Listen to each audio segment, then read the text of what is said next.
Okay. Hello guys, welcome to my vlog. Mayroon tayong i-share tutorial lang to. So ito guys, nabili ko ito sa Shopee. So isang buck converter. So ano ba itong buck converter guys? So itong buck converter, DC-DC buck converter. So ito yung nagka-convert ng kuryente na pumapasok dito, voltahe na pumapasok dito. So dahil buck converter ito, so step down siya dahil buck converter. So kung ilan yung pumasok dito na voltage, ay makokontrol mo siya sa pamagitan ng potentiometer na ito. So mapapababa mo ang kanyang output dito. So ito yung input, ito yung output. So ito yung tinatawag na buck converter. So ano naman yung boost converter guys? Ano naman yung boost converter? So yung boost converter, opposite naman siya dito sa buck converter. So ang boost converter, kung ilan ang pumapasok dito na voltahe, ay inilalabas niya dito yung malaking voltahe. So ibo-boost niya guys. So halimbawa, pagpasok dito 5 volts, pwede niyang gawing 24 volts hanggang 24 volts ang lalabas dito. So pinapataas niya yung output dito voltage. Output voltage pinapataas niya. Kaya tinatawag siya na boost converter. So ano naman yung buck and boost converter? So ganito lang yan guys. Yung buck and boost converter ay pwede niyang pababain at saka pwede niyang pataasin. So yun yung buck and boost converter. So pag supplyan mo ito dito ng 5 volts, pwede niyang gawin, ipababa mo ng 1.5 volts. Pwede rin gawin mong 24 volts ang output niya. So yan yung buck and boost converter. So itong nabili natin guys sa Shopee, buck converter ito, pinapababa niya ang output voltage dito. So guys, itong nabili ko guys ay Depicto na ito. Walang power guys, nabili ko. Walang power ito. So, subukan natin guys. Subukan natin. So, bago nga pala guys, ito yung buck and boost converter. So, dalawa itong nabili ko sa Shopee. Ito, buck and boost converter. Ito, buck converter. So, subukan natin itong buck and boost converter. So, ito yung supply natin na battery. So, ito yung supply natin. Ito yung buck and boost converter. So ito guys, plug in natin. Yun. So kayang kontrolin, pababain. Ayan, pababain natin. Bumaba na siya. Bumaba na. Ayan, 8, 7, 6. Ayan, yung voltage na output niya dito hanggang tingnan natin guys, hanggang 0.7 guys. So, ang liit na ng output niya guys, 0.7 volts. So, ito yung buck and boost converter. Buck converter, so pinapababa niya. Boost converter, pinapataas niya yung output voltage. So, ito na yun guys. Buck and boost converter ito. Nabili ko ito sa Shopee. So, tingnan natin kung hanggang kung anong voltage yung maximum na ina-out niya dito. So, tingnan natin. Ayan, palakihin naman natin. Ibig sabihin, i-boost natin yung voltage na output niya. So, yan. Ayan. Ang laki na. 7, 8. Ayan. Ayan. So, ito guys, yung pinipihit ko ay potentiometer ito. Ayan, 15. So, yan, 19, 20, 22, 23, 24. So maximum output voltage nitong buck and boost converter ay 24.1 volts. So wala na, hindi na siya guys. Hanggang dyan lang siya. So yung supply natin ay 3.7 lang dahil lithium battery ito. So lithium ion battery, kinuha ko lang sa mga sira na mga Bluetooth speaker. So ginawa ko itong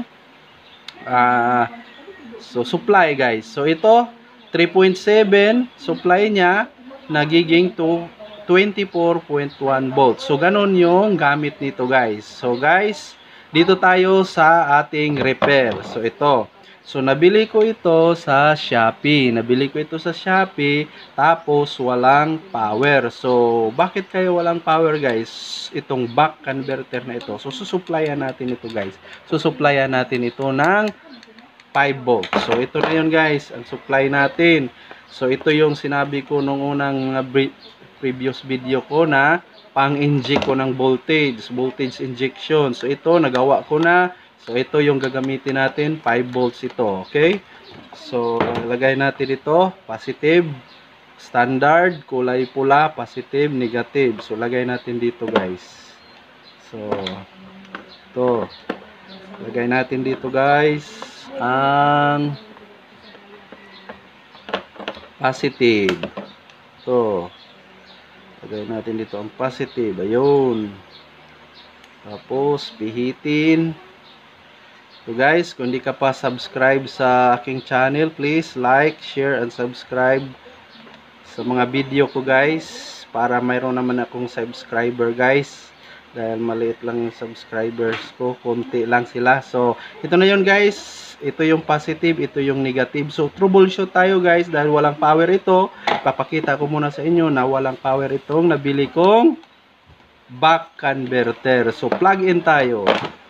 Plug in tayo guys. Yun, ito, plug in na siya guys. So walang power. So ganito yun guys, magto-troubleshoot tayo. So ganito, magto-troubleshoot tayo. Kailangan pag nag-troubleshoot may tester. Ito, kailangan pag nag-troubleshoot mayroon kang tester. Ayan, tingnan nyo yung tester guys. Ito guys. So dito muna tayo guys, dahil sinusupplyan natin ito ng input voltage. Ito yung output, input, tsaka output. So yung input guys, mayroon na siyang 5 volts. So tingnan natin yung 5 volts niya. Okay. So mayroon guys, mayroon siyang 5 volts. Ayan, ito. So mayroon siyang 5 volts. So ang gagawin natin guys, so susundan natin ang 5 volts. Let us follow the 5 volts kung saan siya pumunta. Okay? So ganyan yung troubleshooting guys. Follow the positive 5 volts. Kung saan siya napunta, saan siya nawala, doon na yon yung posibleng suspect natin guys. Okay? So guys, follow the 5 volts. Ito, hanapin natin ito. So iiwan natin itong negative probe ng tester or black ng kulay. So iwan natin dito sa input dito sa supply. So output ito, input, output. So iwan natin itong black dito sa negative ng input. So ito yung positive, ito yung negative. So sundan natin itong positive. So dito yan dadaan sa normal yan guys. Dito yan dadaan sa diode. Ito. Tingnan natin ang diode. Ayun. So mayroon. So tingnan natin ang diode guys. So ito. So tingnan natin ang diode. Ayun. Tingnan ang tester guys. Mayroong 5.352 volts. So yan. Tapos papasok yan dito sa kapasitor. So ito guys, ang itim ibig sabihin negative, dito walang kulay ibig sabihin positive. So dito tayo sa positive guys. Dito tayo sa positive. Okay, positive ng kapasitor. Ayun, mayroon din siya guys. Mayroon din siyang 5.352 volts. So ibig sabihin, mula rito sa input nakarating yung voltahe dito sa kapasitor. Tapos sa kapasitor papunta na yan dito guys sa IC. So tingnan natin itong mga paa ng IC. Wala. O, meron. 5.19 volts yan, guys. So, meron. So, dito, so, mayroon. 5.352. So, ibig sabihin, nakapasok siya, nakarating siya ang 5 volts, nakarating sa IC na ito. Tingnan natin dito sa diode. Ayun, mayroon din, guys. Tingnan natin dito, guys. Dito. So, ayun, mayroon. Ayun, mayroon. Ito. Ayun, mayroong 5 volts. So, ibig sabihin, okay ang parts na ito. Pero bakit hindi umilaw? Bakit walang display? So, dito tayo, guys. So, dito tayo mag-aabang, guys. Dito. So, dahil itong kapasitor na ito, papunta na sa output. Ang kapasitor na ito, papunta na sa output. So, ibig sabihin, pag may voltage ito, mayroon ding voltage dito sa output. So, dito tayo, guys, sa positive ng kapasitor na ito. So, ito, kapasitor. Positive niya. Ayun. So, mayroong 5.19 volts. Ibig sabihin, ang input dito, nakarating dito sa kapasitor na ito. At posibleng tatawid na siya dito. Okay, so, ayan, balik na tayo. Ayan, mayroong 5.19 volts. So, dito tayo mag-test sa kapasitor na ito. Ito yung positive, ito yung negative. So, mayroon, guys. So, dito na tayo mag-test kung ang supply dito nakarating ba dito sa output niya. So, dito tayo, guys. So, mayroon. So, ayan, guys, mayroon. So, mayroon siyang output na 5.1. So, dito tayo, balik tayo, ha. Input, tapos, input, balikan natin. Input, 5.3 volts. Output, 5.1 volts. So, ibig sabihin, okay lahat ang distribution ng voltage. Kaso lang, itong display niya ay sira. Ito na yung sira, guys. Kaya hindi siya nagdi-display. So, subukan natin, guys. Yan, lapit natin. So, lapit natin, guys. Ito, lapit natin, ha. So, ito yon input. Ito yung input, guys. So, ito yung plus. Ito yung minus. So, ito, guys. Yon. Mayroon, kita, guys. Input. Kita yung tester. Input.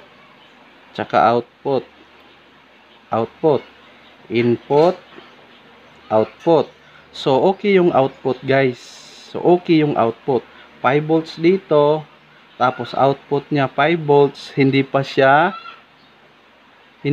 bumaba. Dahil hindi natin ito pinipihit ang potentiometer. So, mag-try tayong magpihit dito kung bababa ba itong output voltage niya. Pag bumaba ang output voltage niya, ibig sabihin okay itong potentiometer. Pag hindi, walang changes, kahit anong pihit natin dito, pag walang changes ang output voltage, ibig sabihin sira itong potentiometer. Okay, so tanda tayo doon, guys, sa in-explain natin. So, kuha tayo ng pangpihit. Ito, pangpihit, guys.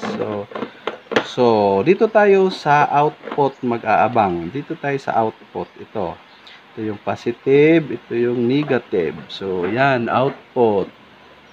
So, yan, output na yan, guys. Dito, output. Ayun, output. So, output na to, guys. So, okay, guys, ito na yun, guys. Pipihitin natin, guys, itong potentiometer. Pag nagbago ang output niya, ibig sabihin okay itong potentiometer. So, guys, tingnan nyo yung tester, ayaw magbago ang output niya. So, kahit anong pihit natin, guys, kahit anong pihit natin, ayaw magbago. So, ayan, kahit anong pihit. So, ibig sabihin, guys, sira din tong potentiometer. So, try tayong okay, guys, kahit anong pihit natin, guys, ayaw